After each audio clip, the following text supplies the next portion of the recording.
OP Soni ਦੀ vigilance ਤੋਂ ਬਾਅਦ ਕਹਿੰਦੇ ਹੁਣ ਈਡੀ ਦੇ ਸ਼ਿਕੰਜੇ ਦੇ ਵਿੱਚ ਆ ਗਏ ਨੇ ਓਪੀ ਸੋਨੀ। ਬਿਲਕੁਲ ਜੀ, ਹੂੰ ਬਕਾਇਦਾ ਤੌਰ ਤੇ ਈਡੀ ਨੇ ਵਿਜੀਲੈਂਸ ਨਾਲੇ ਸੰਪਰਕ ਕੀਤਾ। ਠੀਕ ਹੈ। ਵਿਜੀਲੈਂਸ ਤੋਂ ਸਾਰਾ ਦਸਤਾਵੇਜ਼ ਮੰਗ ਲਏ, FIR ਦੀਆਂ ਕਾਪੀਆਂ ਮੰਗ ਲੀਆਂ, ਜਾਂਚ ਰਿਪੋਰਟ ਮੰਗ ਲਈ, ਹੈ ਨਾ, ਜੋ ਉਹਨਾਂ ਕੋਲ ਰੂਪਰੇਖਾ ਹੈਗੀ ਆ ਉਹਦੀ ਜਾਇਦਾਦਾਂ ਦੀ ਜਾਣਕਾਰੀ, ਉਹਦੇ ਖਾਤਿਆਂ ਦੀ ਜਾਣਕਾਰੀ, ਉਹ ਸਾਰਾ ਕੁਝ ਮੰਗ ਲਈ।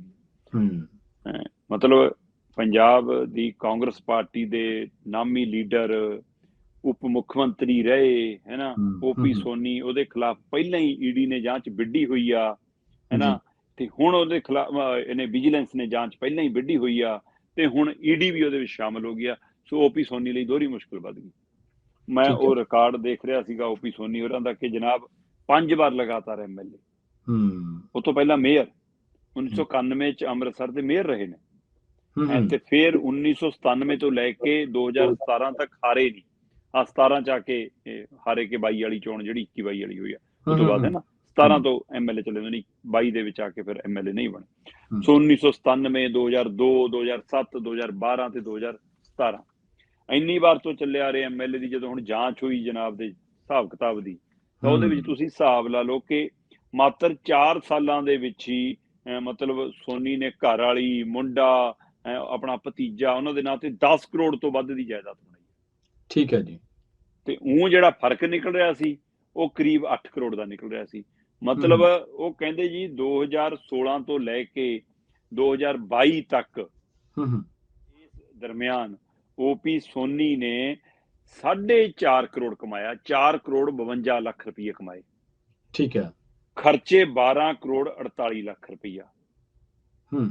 ਤੇ ਇੱਥੋਂ ਹਿਸਾਬ ਲਾ ਲਓ, 12 ਕਰੋੜ 48 ਲੱਖ ਖਰਚਿਆ ਤੇ ਕਮਾਇਆ 4 ਕਰੋੜ 52 ਲੱਖ। 8 ਕਰੋੜ 7 ਕਰੋੜ 96 ਲੱਖ, 8 ਕਰੋੜ ਕਿੱਥੋਂ ਆਇਆ ਇਹਦਾ ਹਿਸਾਬ। ਤੇ ਜਾਇਦਾਦਾਂ ਆ ਗਈਆਂ, ਚੰਡੀਗੜ੍ਹ ਚ ਵੀ ਹੈਗੀ ਜੀ, ਅੰਮ੍ਰਿਤਸਰ ਚ ਵੀ ਹੈਗੀ ਜੀ, ਹੈ ਨਾ, ਹੋਰ ਥਾਵਾਂ ਤੇ ਵੀ ਹੈਗੀ ਜੀ, ਕਮਰਸ਼ੀਅਲ ਵੀ ਹੈਗੀ ਜੀ, ਕੋਠੀਆਂ ਵੀ ਹੈਗੀਆਂ ਜੀ, ਮਕਾਨ ਵੀ ਹੈਗੇ ਜੀ, ਹੈ ਨਾ, ਪੈਲਸ ਵੀ ਹੈਗੇ ਜੀ, ਬੜਾ ਕੁਛ ਹੈ।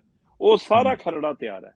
ਹੁਣ ਉਹਦੀ ਪੁੱਛਗਿੱਛ ਅਜੇ ਕਰੇ ਰਹੀ ਸੀ, ਮਤਲਬ ਕਿ ਵਿਜੀਲੈਂਸ ਕੇ ਵਿੱਚ ਈਡੀ ਆ ਗਈ। ਵਿਜੀਲੈਂਸ ਨੇ ਸਭ ਤੋਂ ਪਹਿਲੀ ਵਾਰ ਓਪੀ ਸੋਨੀ ਨੂੰ ਭਗਵੰਤ ਮਾਨ ਹੋਰਾਂ ਦੀ ਸਰਕਾਰ ਬਣਨ ਤੋਂ ਬਾਅਦ 25 ਨਵੰਬਰ 2022 ਨੂੰ ਤਲਬ ਕੀਤਾ ਸੀ। ਠੀਕ ਹੈ। ਤੇ 8 ਮਹੀਨੇ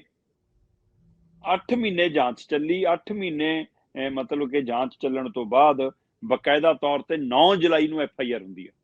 ਐਤਵਾਰ 9 ਜੁਲਾਈ ਨੂੰ FIR ਦਰਜ ਹੁੰਦੀ ਆ ਤੇ ਉਸੇ ਦਿਨੇ ਨਾਲ ਹੀ ਗ੍ਰਿਫਤਾਰੀ ਪਾ ਲਈ ਜਾਂਦੀ ਆ।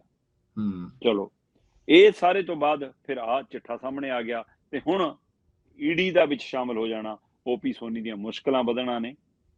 ਕੀ ਓਪੀ ਸੋਨੀ ਆਉਣ ਵਾਲੇ ਦਿਨਾਂ ਚ ਭਾਜਪਾਈ ਹੋਣ ਜਾ ਰਹੇ ਨੇ? ਕੀ ਇਹ ਮਾਮਲਾ ਉੱਥੇ ਜਾ ਕੇ ਨਿਬੜਨਾ ਜੀ, ਜਾਂ ਕੱਲ ਨੂੰ ਨਗਰ ਨਿਗਮ ਦੀਆਂ ਚੋਣਾਂ ਨੇ ਆਪ ਕੰਨੀ ਝੁਕਣਾ? ਸੋ ਕੁਝ ਵੀ ਸੰਭਵ ਹੈ ਸਿਆਸਤ ਚ। ਜਾਂ ਫਿਰ ਅਜੇ ਵੀ ਓਪੀ ਸੋਨੀ ਦੇ ਜੋਤਿਸ਼ ਵਾਲੇ ਕਹਿੰਦੇ ਨੇ ਕਿ ਨਹੀਂ ਸੋਨੀ ਜੀ ਟਿਕੇ ਰਹੋ, ਫਿਰ ਕਾਂਗਰਸ ਦੀ ਵਾਰੀ ਆਊਗੀ, ਸ਼ਾਇਦ ਤੁਸੀਂ ਉਹ ਰਹਿ ਜਾਓ, ਇੱਧਰ ਤਾਂ ਤੁਹਾਡਾ ਹੀ ਦਾ ਚੱਲ ਜਾਵੇ, ਬਾਕੀ ਤਾਂ ਲਿਖਣ ਹੋਏ ਨੇ।